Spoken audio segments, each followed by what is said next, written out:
Para milenial, generasi alpha gitu, Gen Z yang sekarang punya penghasilan, tolong jangan dijadiin sepatu semua, jangan dijadiin untuk makan-makan, jalan-jalan terus. Ini benar ya, dengerin.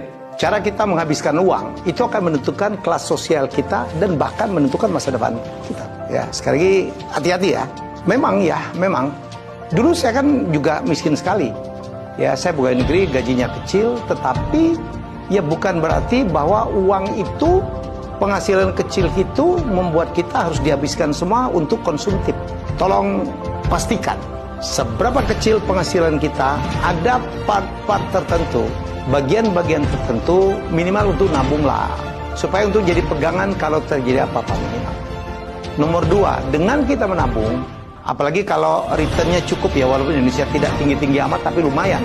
Di negara lain, wah, kalau Anda nabung gitu, deposito atau apa gitu, returnnya bunganya kecil banget, ada yang minus malah.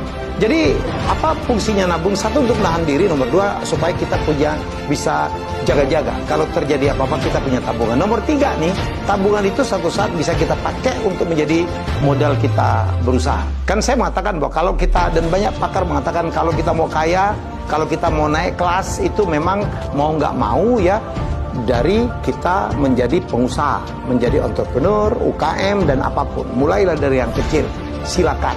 Nggak akan mungkin ya kalau kita menjadi pegawai dan kita akan bisa kaya raya.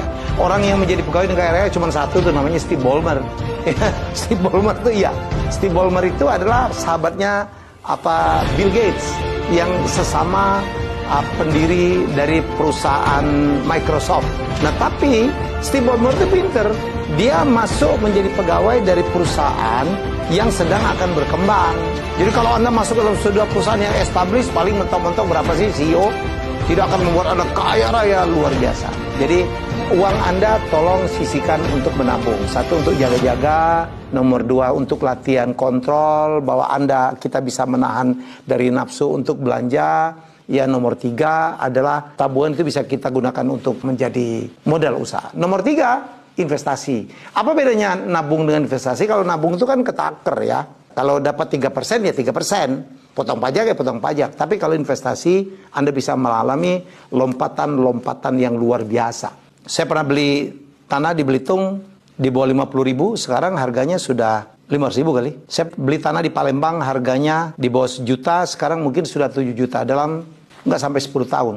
Investasi mana yang bisa begitu? Ya, investasi di properti itu akan bisa mengalami lompatan-lompatan seperti itu. Atau investasi di saham, seperti yang dilakukan oleh Warren Buffett. Ya, dia beli saham